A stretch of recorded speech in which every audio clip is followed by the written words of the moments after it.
तो मध्य प्रदेश विधानसभा के शीतकालीन सत्र के पहले दिन सदन की शुरुआत हंगामे के साथ हुई। कांग्रेस ने छिंदवाड़ा के कफ सिरप वाले मामले को लेकर सरकार के खिलाफ जोरदार विरोध प्रदर्शन किया। विपक्ष ने इस मुद्दे पर जवाबदेही तय करने की मांग की है। कांग्रेस विधायक सेना पटेल ने विधानसभा पहुंचकर प्रतीकात्मक विरोध स्वरूप अलग अलग अंदाज में प्रदर्शित किया और नेता प्रतिपक्ष से मुलाकात कर मामले को उठाया। प्रश्नकाल के दौरान होशंगाबाद और सीहोर के विधायकों ने ध्यानाकर्षण प्रस्ताव के जरिए जनहित से जुड़े सवाल सदन में रखे। तो ये दोपहर बाद लोकहित के मुद्दे पर किसानों की समस्याओं को लेकर चर्चा हुई। सत्र के पहले दिन विपक्ष और सरकार के बीच तीखी बहस भी देखने को मिली, जिससे कि आने वाले दिनों में भी राजनीतिक गर्मी बने रहने की संभावना है। विधानसभा के शीतकालीन सत्र का आज पहला दिन था और सत्र के पहले दिन की शुरुआत कांग्रेस के हंगामे से शुरू हुई।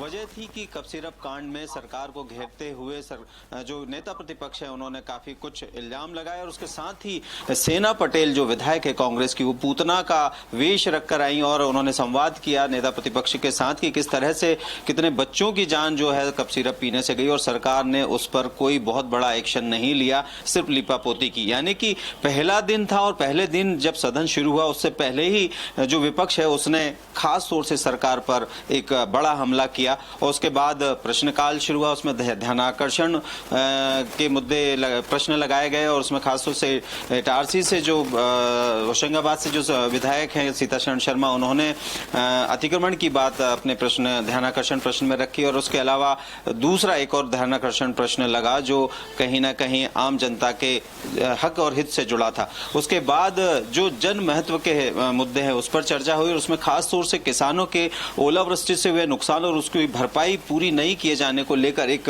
जन महत्व के इस पर चर्चा चलती रही और निश्चित ही इस पर कहीं ना कहीं किसानों की समस्याओं को सभी पक्ष विपक्ष के सदस्यों ने रखा। जहां विपक्ष के सदस्यों ने समस्याएं गिनाई तो पक्ष के सदस्यों ने उन समस्याओं के समाधान पर बात की और निश्चित ही सदन में इस लोक महत्व के मुद्दे की जो चर्चा रही वो कहीं ना कहीं किसानों के इर्द गिर्द घूमती रही। किसानों के खाद की समस्या, उनके मुआवजे की समस्या और भी कुछ ऐसी समस्याएं जो किसानों को आए दिन 2-4 दिन से होना पड़ता है। तो आज का जो पहला दिन है विधानसभा का मध्य प्रदेश की वो इस तरह से रहा और उसमें कहीं ना कहीं एक संदेश भी कांग्रेस ने देने की कोशिश की कि आने वाले 3 से 4 दिन जब विधानसभा और चलेगी तो उसमें किस तरह से किन किन अलग अलग मुद्दों पर वो सरकार को घेरने वाली है। सुशील यादव के साथ में प्रिंस गुप्ता, TV 24 भोपाल।